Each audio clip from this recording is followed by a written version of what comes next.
it's a great place to work, right? You're surrounded by dedicated people who love what they do, and we're serving the province of Newfoundland and Labrador. You gotta love it. We're bringing brands to the province that we're proud of, we'd use personally, so it really makes us really happy to be able to share that throughout the province. I think what's unique is our connection to the province, to the people we serve, and where we live. At the end of the day, all the equipment we sell is meant to keep the province moving.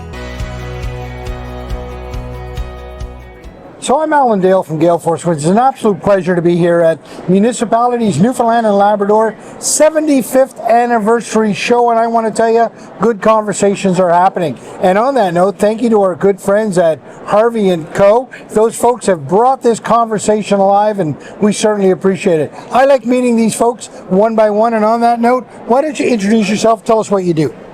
My name is Hilda Whelan. I'm the Mayor of Whitbourne.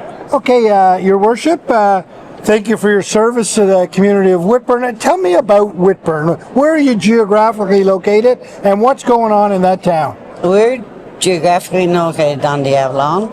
We are the first inland town. Sir Robert Bond, who owned 12 square miles of Whitbourne, asked Robert Reid would he put a railway station here. He did, and our town grew from there. Grew from that one railway station. The railway station, it grew from there. And what's going on in Whitbourne these days we should be aware of? These days, well, we're actually redoing our trains. We have 3 of them now completed. Sir Robert Bond also left us a park, which was his home, was called the Grange. Absolute sin, it was torn down. It was like a Georgia plantation, but a beautiful park in front he left to the towns, called Sir Robert Bond Park, after him naturally. It's a beautiful site. It's a walking trail there. Whitbourne is located in an area to the west of us. We have no further development. We've pretty well to our boundaries on most sides and bounded by the highway. But we have some beautiful areas like Goose Pond. Anybody's familiar with the places? We have all kinds of celebrities there. Great Big Sea, I can name them now, but I know there's at least a dozen of them. Easter Seals, that just picked one of the locations, I think something like a 3-acre lot where they're going to build a dream home. And it's mostly because it's located in a place where everything is there on the highway, as you can see. And it's a very small town, but beyond that, it will not be developed. It's a conservation area. It's actually can't be located because the only access to it is the railway, which they won't have. So we have a huge area there, which is one of the first stewardship agreements. And they're very vigilant that we don't build beyond or destroy the nature. So you can go for a ride on your skidoo, you can walk. It's a very small but interesting town. No crime, quiet. Sounds pretty good. It is a nice place to live. Your Worship, you know, one thing that we try to pull out of people is one story of success. You know, you've been around now, the mayor, for a dozen years. What would be that one thing that you're most proud of, that you'd like to share that story with us, so maybe another community could replicate that? One of the things I'm very proud of is of our growth. Being as a council, working with these developers and big developers, and we now have like 32 house starts, 3 developments. One is seniors complexes. One is building affordable homes, and we just had 20 more come in. And that's not counting the individuals that are building. I am very proud of the growth of our town. Our biggest complaint, I think, is maybe our water. It's pond water, and that's, of course, we know what that is. It will never be adjusted.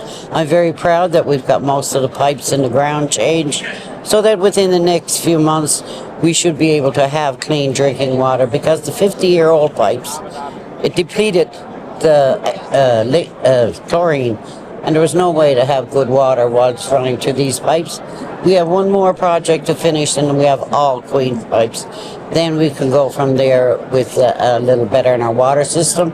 The other one is our clinic. We lost our clinic, and no doctors there. It was a terrible thing. It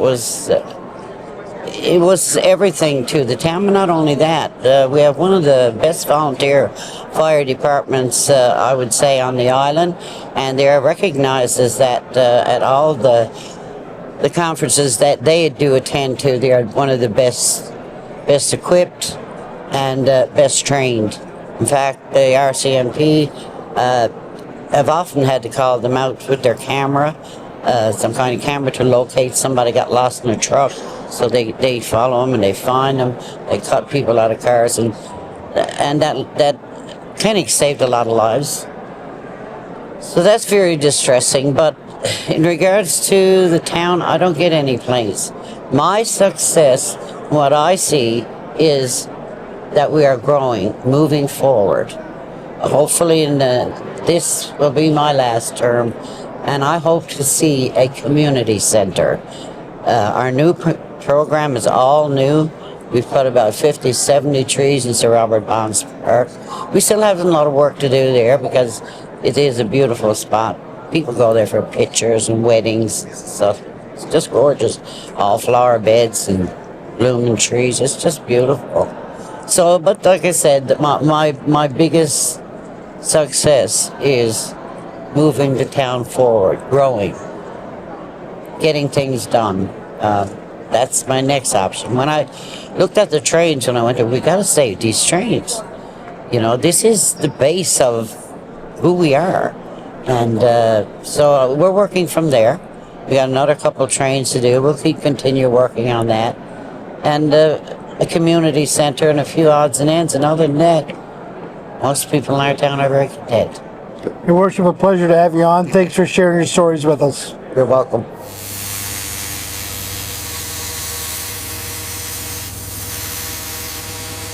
It's a great place to work, right? You're surrounded by dedicated people who love what they do, and we're serving the province of Newfoundland and Labrador. You gotta love it. We're bringing brands to the province that we're proud of, we'd use personally, so it really makes us really happy to be able to share that throughout the province. I think what's unique is our connection to the province, to the people we serve, and where we live. At the end of the day, all the equipment we sell is meant to keep the province moving.